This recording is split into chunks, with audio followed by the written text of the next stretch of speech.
Olá, amigos youtubers, sejam todos muito bem-vindos ao Canarinho ECD Reconstrução. Galera, eu estou maravilhosamente bem e melhorando, e espero que cada um de vocês estejam assim. Amigos, hoje nós iremos começar uma super palestra com o Ricardo Soares, o alemão, simplesmente o presidente do clube especializado em Arlequim português, meu amigo. Preste muito bem atenção nessa palestra que nunca mais você irá se enganar em relação ao Alerquim português.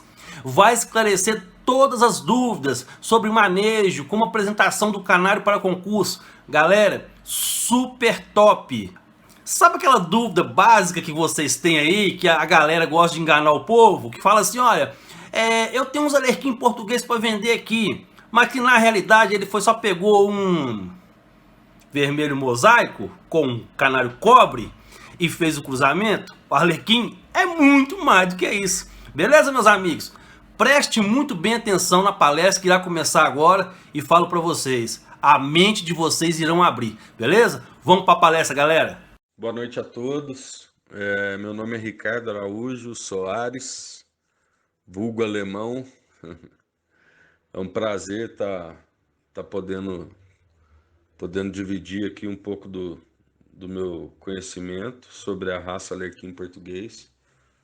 Queria agradecer aí os amigos coordenadores do grupo, né, pela iniciativa desse grupo, né, para falar desse hobby que a gente tanto gosta. Hoje eu estou à frente, né, juntamente com alguns amigos criadores do clube Alerquim Português Brasil, né? Que se Deus quiser, a gente vai estar fundando ele agora nesses próximos meses e vou tentar passar aqui para vocês um pouco do que se trata o Alerquim português, né? Porque muitos acham que o Alerquim português é só cor, né? E na verdade ele é um canário de porte. E lógico que ele chama muita atenção pela cor, mas ele é um canário de porte e tem todas as características também, né? Então, vou tentar de forma objetiva aqui, simples, né? Que nem disse o Saulo ontem no Mineirês, tentar falar um pouco aqui e tirar algumas dúvidas, né? Em relação à raça. E falar que eu crio canário desde 2002, mais ou menos. Apesar que meu pai sempre criou, mas eu mesmo comecei a criar em 2002. Conheci a raça Alerquim português em 2000 acho que foi 2011, logo depois que ela foi aprovada. Ela foi aprovada acho que em 2010, se eu não me engano. Mas é uma raça que, né, já vinha sendo trabalhada, dizem que até anos antes, né? Mas dos anos ali 80, né, década de 80, que o professor Armando Moreno começou a trabalhar juntamente com outros criadores, né, a raça, né, e, e não foi aprovada várias vezes, tentaram aprovação e foi reprovada várias vezes, e foi acontecendo mudanças até finalmente em 2010 ela ser aprovada. E desde que eu vi a foto eu fiquei fascinado, né, pela ave e tal. E comecei a correr atrás para adquirir a ave e tal. E estamos aí na luta até hoje, evoluindo ano a ano, né, aprendendo ano a ano, tentando divulgar a raça o máximo possível, né, de maneira correta. E vamos tentar falar aqui de forma clara e simplificada em relação ao que envolve o Alerquim português, as características dele, em relação a manejo, em relação a acasalamento e espero esclarecer algumas dúvidas aí e ser o mais direto possível. Nesse áudio aqui eu vou tentar falar do Alerquim português de uma forma mais rápida e depois eu vou falando item a item para ficar bem esclarecido, né? O alerquim, na verdade, ele tem que ter um corpo alongado, esguio, né? Ombros ligeiramente visíveis. O peito tem que ser uniformemente arredondado. O dorso tem que ser reto, né? Estreito, na mesma linha da tem que ser na mesma linha da cauda. As asas, né, aderente ao corpo, sem cruzar. O tupete, né, ou polpa, como é conhecido aí, triangular, né, sem cobrir os olhos e bicos. Tem que ser aderente à cabeça. Já no caso do alerquim par, ou seja, o alerquim sem tupete, a cabeça tem que ser estreita e alongada. O pescoço tem que ter um destaque de pescoço, né? Tem que ser um destacamento ali claro, entre a cabeça do corpo. A posição correta do alerquim é 60 graus, né? Muitos acham que é 90 graus, mas não é, é 60 graus. O tamanho ideal da ave é 16 centímetros, tá? A cor da ave tem que ser equilibradamente variegada, ou seja, 50% de melanina e 50% de lipocromo. Independente do tamanho e do lugar, né, que estejam divididos na ave. Aves com melaninas e aves diluídas, elas são aceitas, mas a preferência é para a melanina negra, porque é onde se consegue o variegado nas partes córneas, né, da ave. Também tem que ter a marcação na zona de eleição, né, do fator mosaico. A plumagem não pode ser solta. É preciso entender também, gente, que numa mesma ninhada pode nascer o canário variegado, pode nascer o canário melânico e pode nascer o canário lipocromo. O que quer dizer isso? Então vamos lá. O canário variegado, ele é o único que serve para concurso. Então o canário lipocromo e o canário melânico, eles não servem para concurso. Mas independente de não servir para concurso, se eles estiverem dentro dos padrões aí citados, o que acontece? São ótimas aves para plantel, né? Pra você fazer o acasalamento entre o melânico e o lipocromo. Tendo em vista que esse acasalamento você vai conseguir tanto aves variegadas, como também pode sair aves lipocrômicas e aves melânicas. Mas o que a gente procura evitar nos acasalamentos? Evitar, assim que eu falo, não é nem evitar. O que a gente procura fazer? Vamos pôr o acasalamento equilibrado. Então tá, eu vou pegar uma ave melânica, eu vou acasalar ela com uma ave lipocrômica. Ah, eu vou pegar uma ave com predominância melânica. Ela tem um pouco de lipo, só que ela predomina o melânico. Eu vou fazer o contrário. Eu vou pegar uma ave que predomina o lipo e que tem pouca melanina, entendeu? E vice-versa, para ter esse equilíbrio, para poder conseguir chegar o mais perto disso, né? Que é o que pede a raça, que é o canário variegado. Mas outra coisa que eu queria salientar aqui é que, em respeito às penas, né? Em muitos acasalamentos a gente vê pena longa com pena curta, tal. No alerquim, no meu caso, isso eu estou falando particular, eu evito usar canário de pena longa larga.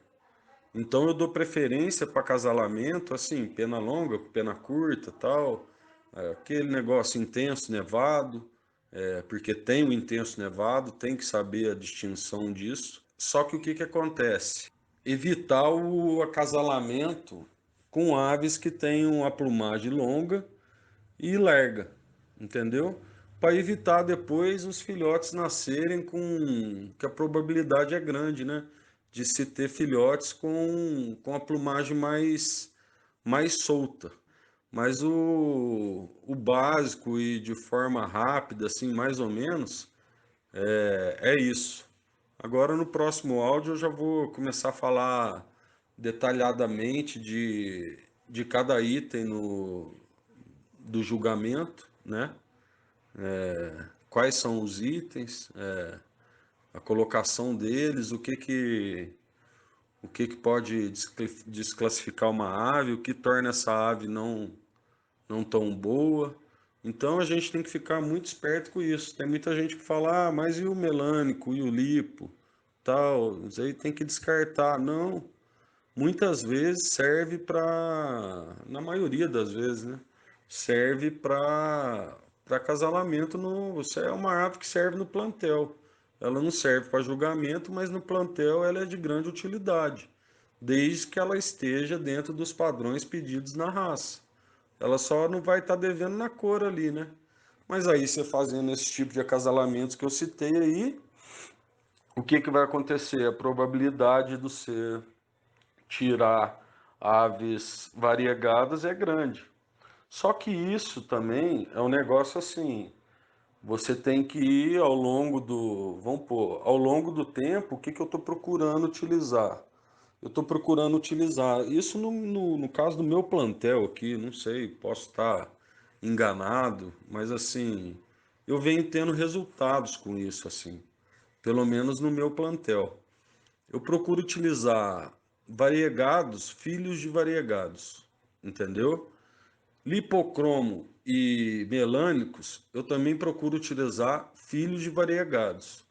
E assim, ano a ano, eu estou fazendo uma seleção mais puxando para o lado do canário variegado, montando mais casais com os que são, vamos pôr, são netos e são filhos de casais já variegado e são filhos de casais variegados, entendeu? E dessa forma eu estou conseguindo dar uma fechada no plantel e tentando fazer, né?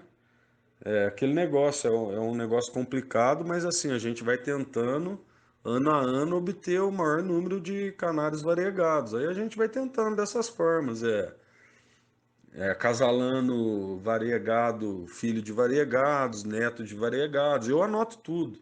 Eu estava até comentando isso no grupo do Alerquim Português, que a gente tem no WhatsApp, em respeito a isso, a fechar o plantel, assim, né? Eu sei que tem muitos aqui no grupo que tem muito mais conhecimento do que eu. Eu nasci dentro de um canaril já, porque desde criança meu pai criava, meu pai foi fundador do clube aqui da minha cidade, sempre gostou. Então a vida inteira eu vi o Arthur ainda, doutor Arthur, ele não gosta, mas é o grande doutor Arthur. Ele falando em respeito disso, de fazer a farinhada. Eu nasci era nessa época aí, os criadores não tinham. Eu era criança, mas eu lembro assim perfeitamente que muitos criadores não tinham acesso à farinhada, essas coisas, pelo que eu me lembro, ou era caro, ou alguma coisa do tipo.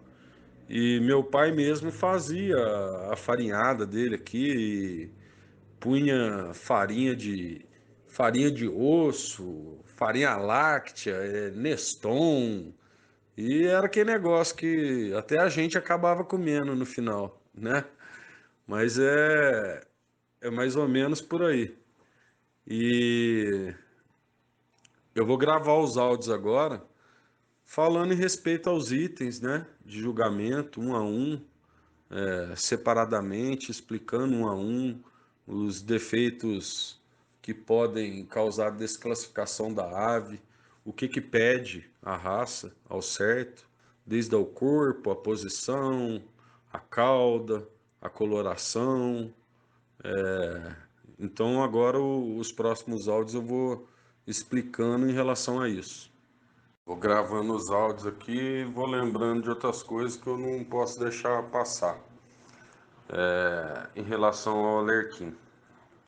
Então, em relação à cor, uma outra coisa, uma dúvida muito frequente,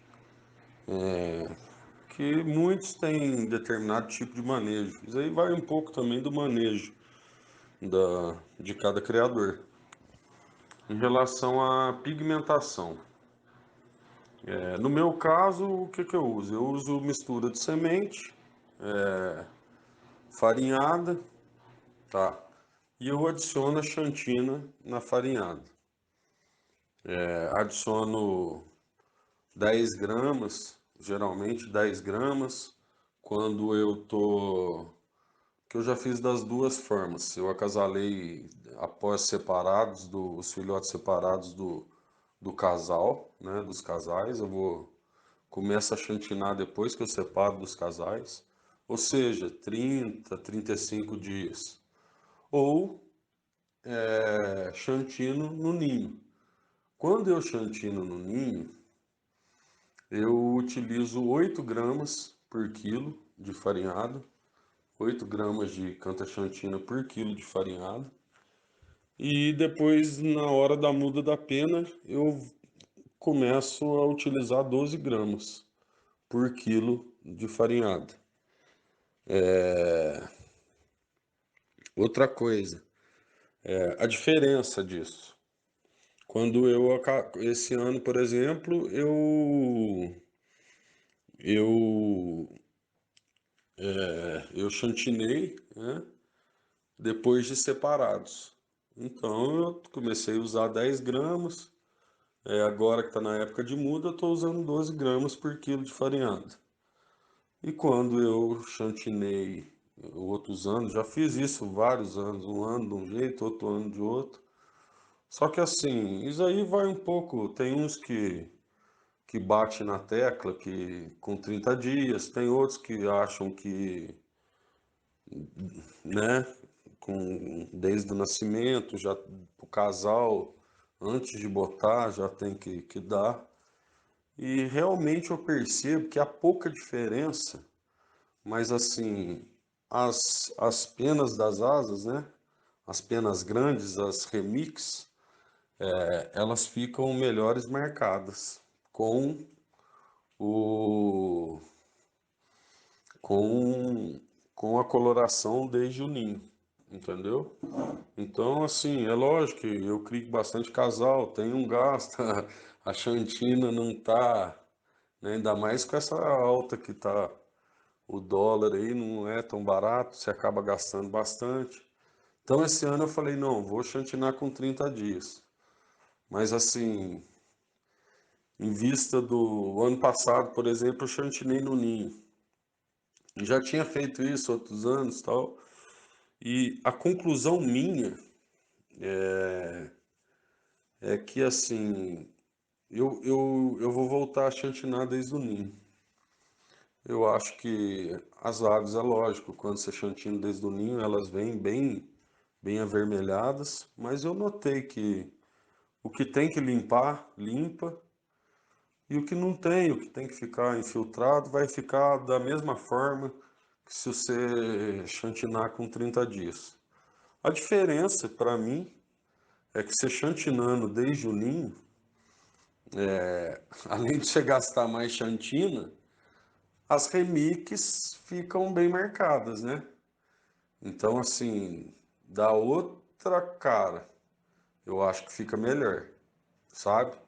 Mas assim também, tem muitos casos que criadores aí defendem. Não, tem que chantinar com 40 dias, 45 dias, 30 dias após separar. Tudo bem, né? Isso aí eu acho que é um pouco de manejo. Mas do meu gosto, assim, o que eu venho observando nos últimos anos, e esse ano eu não fiz, mas vou voltar a fazer o ano passado, né? Agora em 2020, se Deus quiser, eu vou voltar a fazer chantinar desde o ninho. Com uma porcentagem menor de canta-chantina, 7 gramas, 8 gramas, E depois, quando for para voadeira, eu começo a dar 10 gramas, 12 gramas, né? E deixo até após a muda. Depois, na hora que termina a muda, eu tento dar uma cortada também, que é complicado, né? Às vezes ele tem um porte bom, tem, tem uma postura boa, só que por causa da troca de pena, você tá dando xantina, dando xantina não, dando farinhada ali direto, ele acaba dando uma engrossadinha, né? Então, assim, aves que eu vou levar para concurso, eu procuro cortar um pouco a farinhada, sabe? Oferecer menos vezes. Vamos pôr, quando tá na época da muda, eu deixo à vontade. Quando eu separo dos pais, eu deixo à vontade. Eu dou seca e úmida. Só que eu sempre deixo à vontade a seca e a úmida eu coloco uma vez ao dia, né? Só que assim, quando é as aves para concurso, eu procuro dar uma cortada na chantina. Então tá, os concursos geralmente começam em maio, né? Em maio começa aí os concursos. A final de muda é agora, né? Às vezes atrasa um pouco, tal, tem ave que você não consegue levar ainda mais eu que começo a criar tarde, tem gente que começa a criar mais cedo. Eu já prefiro começar a criar em mais pro final de agosto. Então é isso aí, meus amigos. Fiquem super atentos com a segunda parte da palestra sobre alerquim português. Beleza, meus amigos? Tenho certeza que vocês irão aprender muito com essa palestra. Um forte abraço para todos. Até mais. Fui. Tchau.